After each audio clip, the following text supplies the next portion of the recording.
Koçların Mekanı kanalında Ruhun Şifası programına hoş geldiniz. Bugün günlerden Mindfulness. Esra hocamız bize Mindfulness ile ilgili derin bilgiler aktarıyor olacak. Önce kendinizi, gerçi 2 tane de yayın yaptık daha önce, bir direnç yaptık. İzleyemeyen dostlarım varsa tekrar izlemek isterlerse izleyebilirler. Dirençte ve güçlü sorularda kendisini izleyebilir, dinleyebilirsiniz. Bugün Esra hocamızı yine kısaca bir tanımış olalım ve hemen ardından mindfulness nedir, ne işe yarar, ne tür faydaları var bunları sizden bir dinlemek istiyoruz. Öncelikle tekrar hoş buldum.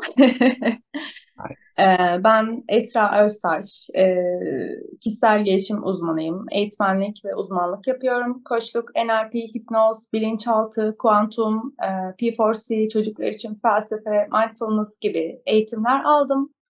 Halihazırda bu eğitimleri kendi sezgilerimle kombinleyip danışanlarıma yoğunluklu olarak bireysel danışmanlık veriyorum. Ve halihazırda hazırlamış olduğumuz eğitimler, yakın zamanda başlayacak olan eğitimlerimizde eğitmenlik yapıyorum. Söyleyeceklerim bu kadar öz olarak kendimle ilgili. Harikasın. Evet, şimdi bugün mindfulness'tan bahsedeceğiz. Mindfulness'la ilgili yine her zamanki gibi bir uygulama hediyem olacak. Ama daha önce önden de bir hediye vermek istiyorum size. Şimdi biliyorsunuz ki hepimizin deneyimlediği zamanın akışını çok hızlı hissediyoruz ve sürekli bir yerlere koşturuyoruz. Bu video hazırlanıp yayınlandığında birçokları hemen gelip izlemek isteyecektir eminim. Ama izlerken belki oynatma hızını yükseltecektir. Hani çünkü çok işimiz var. Belki oynatma hızını yükseltecektir. Belki bakacaktır, dakikasını kontrol edecektir ve alanına uygun bir zamana kaydıracaktır. İşte bu koşturmamızın sonuçları oluyor bunlar hayatımızda. O yüzden sadece bir anlığına şu an için gözlerinizi kapatmanızı rica ediyorum hocam sizden de. Lütfen kapatın. Sadece derin nefes alın. Derin derin nefes alın. Gözünüzün önünden geçen o yaptığınız günlük rutin işler, koşuşturmalar böyle gelsin gitsin ne kadar hızlı, ne kadar fazla şeyle uğraşıyoruz ve ne kadar fazla şeye yetişmeye çalışıyoruz. Onu bir fark edelim. Ve şimdi yavaşla, kendini geri çek, yavaşla. O işler her zaman yetişir. O işler akışında giderken sen geri plana geç ve yavaşla. Hadi yavaşla, sakinleş ve derin bir nefes daha al ve şimdi gözlerini aç. Bu noktada sevgili arkadaşlar videoyu bir anlığına durdurmanızı istiyorum izlerken ve o yavaşlığı hissetmenizi istiyorum.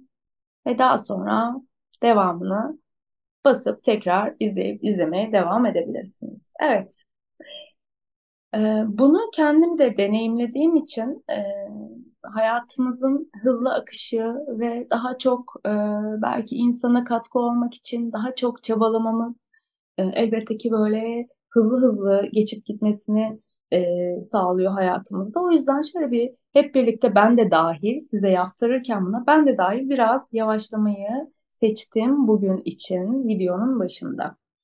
Şimdi biraz günümüzün konusu olan mindfulness'tan bahsedelim. Mindfulness biliyorsunuz ki kısa tanımıyla karşılığı bilinçli farkındalık demek. Mindfulness elbette ki bir tanımı var mindfulness'ın. Bununla birlikte tanımdan ziyade mindfulness kavramsal değil deneyimsel bir konu aslına bakarsanız. O yüzden çok da mindfulness şu demektir gibi konuşmaya hiç gerek yok. Bu deneyimsel bir konu, öz olarak da bilinçli farkındalık demek. Şimdiki anda bizde ve çevremizde olup biteni tutumlarla, işte yargısızlık, kabul, şefkat gibi tutumlarla fark etmek şimdiki anda ve karşılama biçimimiz aslında mindfulness dediğimiz nokta. Yani hayatımızda olağan akışında, şimdiki anda, gerçekliğimizde ne oluyorsa o olaylara ve duygulara ve insanlara, o deneyimin kahramanları olan insanlara karşı yargısızca, sorgusuzca eleştiri yapmadan gayet sabırlı, şefkatli, kabulle birlikte yaptığımız reaksiyon mindfulness'ın ilgi kapsam alanına giriyor. Şimdi mindfulness'ta biz zihin uçuşması diye bir şey söyleriz. Zihnimiz hep uçuşur. Yani zihin ya geçmişe gider, deneyimlerini hatırlar, belki duygusunu tekrar yaşar, acı çeker. Ya da geleceğe gider, oradaki korkuları, endişeleri, kaygılarını düşünür. İşte buna biz zihin uçuşması diyoruz. Ama mindfulness'ta kişiyi şimdiki ana çekmeyle ilgili bu mindfulness bize çok yardımcı oluyor, katkı oluyor. Şimdiki anda olan şey olduğu gibidir. Şimdiki anda olan gerçekliktir. İşte biz bu şimdiki andaki olan olduğu gibidir ve gerçekliktir kısmını deneyimliyoruz. Deneyimlememiz için de mindfulness'ın tekniklerini kullanıyoruz hep birlikte. Şimdi mindfulness evet bu zihin uçuşmasına destek olur. Şimdiki ana çeker bizi demiştik. Şimdi bir de etki alanı nedir diye düşündüğümüz zaman etki alanı duygularımız ve düşüncelerimizdir. Biz birçok duygu hissederiz ama bizim zihnimiz, bilinçaltımız genellikle olumlu olmayan tarafa daha çok meyillidir. İşte bu olumlu olmayan tarafa meyilli olan zihnimizi e, ne yaparız genellikle? Çevremize de öyle diyoruz. Ya işte iyi olanı düşün, iyi düşün. E, Bizi iyiliğe odaklamaya çalışır insanlar, sevdiklerimiz, kendimiz kimi zaman. Bununla birlikte bu iyi bir şeydir aslına bakarsanız ama bir yanda da iyi olma halini koşullandırmış olma durumuna geçmeye başlar. Koşullu bir iyi olma hali gibi. Ama biz ne diyoruz mindfulness'ta? Mindfulness'ı biraz daha derinden düşünürsek, lütfen diyoruz, duygunun gözünün içine bakın. Duyguların gözünün içine bakın. Şimdi zorlayıcı bir durumla, bir duyguyla karşılaştığımızda bir süre onunla, o duyguyla durabilme halini anlatır bize mindfulness. Yani deriz ki zorlayıcı bir durumda ya onu görmezden geliriz, kaçarız, üstünü örteriz. Ama mindfulness der ki üstünü örtmeyin, gözünün içine bakın, size ne anlatmaya çalışıyor. Ve o duyguda bir süre durabilirsen geçecek biraz sonra der mindfulness. Ee, Bunun bir uygulamasını biraz sonra hep birlikte zaten yapacağız. Şimdi tabii ki nasıl gözünün içine bakacağız? Şefkatle, kabulle, yargılamadan, sabırla e, o duygunun gözünün içine bakacağız. Acı çektiğimiz anda duygunun gözünün içine bakmak çok kolay olmayabilir. Bununla birlikte biz kendimizi şimdiki ana çekip o duygu da bizim varoluşumuzun bir parçası olduğunun kabulüyle, bu kabulle ve kendimize göstermemiz gereken ya da insanlara göstermemiz gereken şefkati, sevgiyi o bize acı veren duyguya da gösterirsek, o şekilde bir reaksiyon verirsek, işte o zaman bir yere kaçmamamız gerektiğini ve görmezden gelmememiz gerektiğini, bizim bununla baş edebileceğimizi mindfulness'ta anlamış oluyoruz. Bütün hayatımıza da bunu yansıtmış oluyoruz. Mindfulness bizim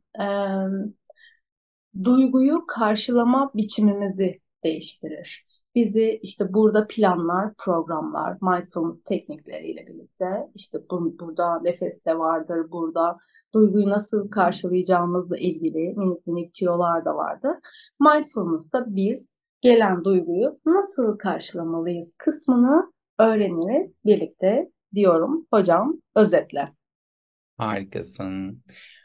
Duyguyu karşılama biçimimizi şekillendiren bir akış hali Ve Evet. bunu karşılama biçimimizin kendisini de içine alan bir konum olmuş oluyor. Doğru mu anlıyorum? Tabii ki. Evet hocam. Tamam. Aynen. O öyle bir örneklendirme şansımız olur mu? Daha rahat anlaşılacak şekilde. Mesela Bunu hı nasıl hı. nasıl bir duygu gelir, nasıl bakarız ve bunun öncesinde ne yapılır ya da o anda ne yapılır, sonrasına nasıl fayda sağlar gibi. Bunu hemen hediye olan uygulamamızla yapalım mı o zaman? Olur, harika olur. Hadi yapalım.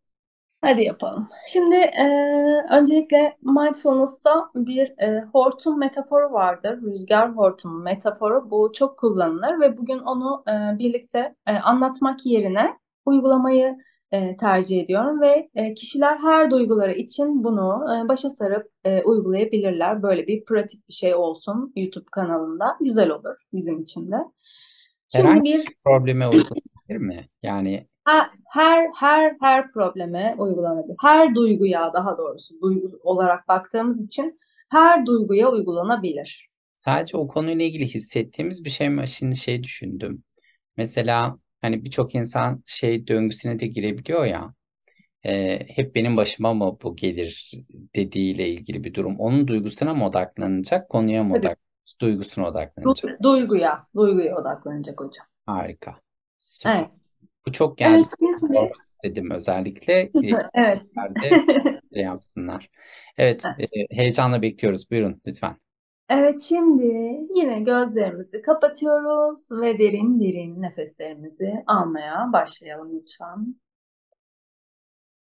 Derin nefeslerinle birlikte yavaşladığını, gevşediğini hisset lütfen. Derin nefeslerimiz bizi kendimize biraz daha yaklaştırırken sizi yoran, sizi üzen herhangi bir deneyimle ilgili olan duygunuzu şimdi fark edin. Bu bir öfke olabilir, bu bir kızgınlık olabilir, bu bir endişe olabilir, hepsi olabilir. Lütfen bu duyguyu hissedin şu anda ve bu duyguyu hissederken bu duygunun adeta duygunun kendisinin bir rüzgar hortumu olduğunu düşünün. Rüzgar hortumunun gözünüzün önünde uçuştuğunu, döndüğünü düşünün lütfen.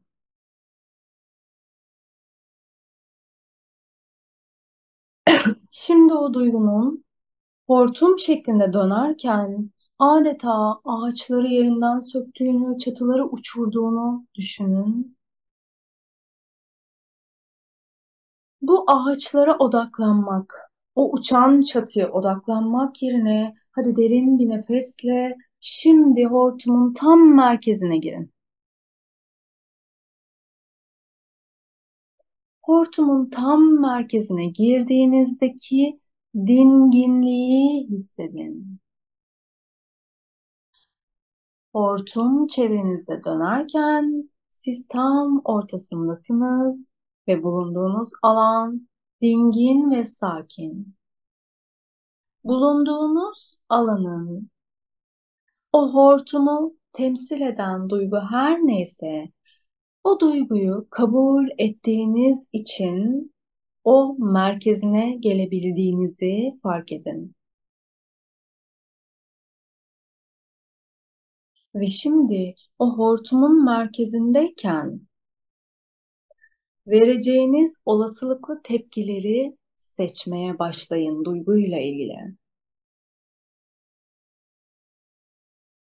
Nasıl tepkiler verebileceğinizi tam merkezinde dingin ve sakinken fark edebilirsiniz.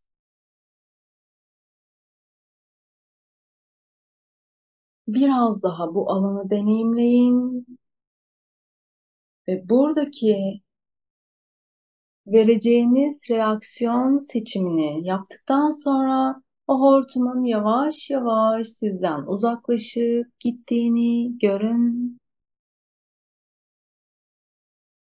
ve derin bir nefes alın. Bu nefesle birlikte yavaş yavaş sesimin de yükselmesiyle Şimdiki ana, şu ana kendi ritminde gelip gözlerini açabilirsin.